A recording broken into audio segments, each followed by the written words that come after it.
Hello everyone and welcome back to my channel where we discuss all things related to networking and security.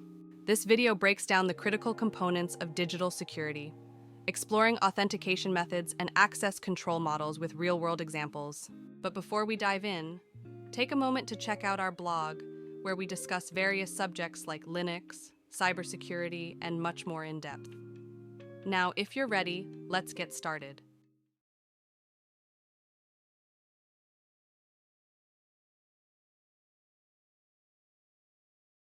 Authentication is the process of verifying the identity of an individual, system, or entity attempting to access a particular resource, service, or system.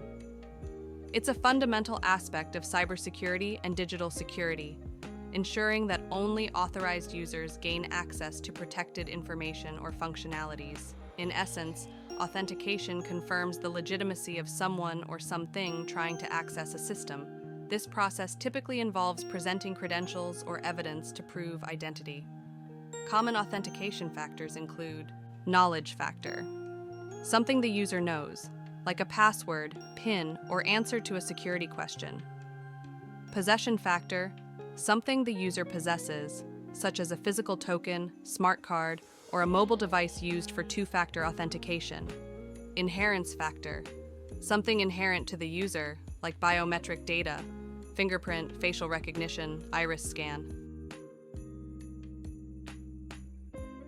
Access control refers to the process of regulating who can access or use resources or information within a system or an environment. It's a crucial aspect of security, ensuring that only authorized entities or users are granted entry or permission to access specific resources, data, or physical spaces. There are various types and models of access control, but they all revolve around the fundamental concept of permitting or denying access based on certain rules or criteria. Here's an overview. Discretionary access control. This model allows the owner of a resource to control who can access it and what permissions they have. For instance, in a file system, the owner can decide who can read, write, or execute the file. Mandatory access control.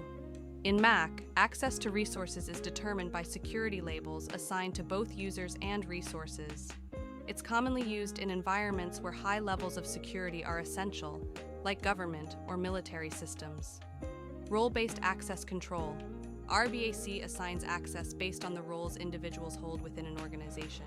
For example, in a company, different roles like manager, employee, or administrator might have predefined access permissions. Attribute-based access control. ABAC uses multiple attributes, such as user characteristics, environmental conditions, or resource attributes, to determine access. It's more dynamic than RBAC, allowing for more granular control.